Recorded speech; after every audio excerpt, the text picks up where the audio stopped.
उमा महेश्वर स्तोत्रम्। नमः शिवाभ्यां नवयौवनाभ्यां परस्पराश्लिष्टवपुर्धराभ्यां नगेन्द्रकन्या वृषकेतनाभ्यां नमो नमः शङ्करपार्वतीभ्यां नमः शिवाभ्यां सरसोत्सवाभ्यां नमस्कृताभीष्टवरप्रदाभ्यां नारायणेनार्चितपादुकाभ्यां नमो नमः शङ्करपार्वतीभ्यां नमः शिवाभ्यां वृषवाहनाभ्यां विरञ्चिविश्वेन्द्रसुपूजिताभ्यां विभूतिपाटीरविलेपनाभ्यां नमो नमः शङ्करपार्वतीभ्यां नमः शिवाभ्यां जगदीश्वराभ्यां जगत्पतिभ्यां जयविग्रहाभ्यां जम्भारिमुखैरभिवन्दिताभ्यां नमो नमः शङ्करपार्वतीभ्यां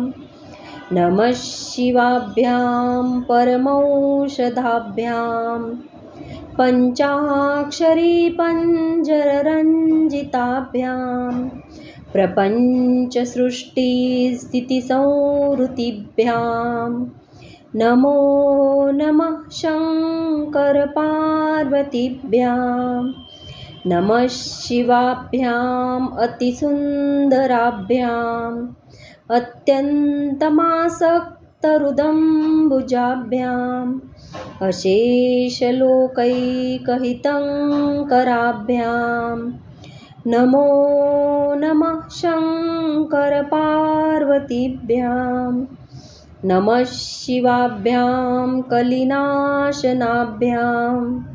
कङ्कालकल्याणवपुर्धराभ्यां कैलासशैलस्थितदेवताभ्यां नमो नमः शङ्करपार्वतीभ्यां नमः शिवाभ्याम् अशुभापहाभ्याम् अशेषलोकैकविशेषिताभ्याम्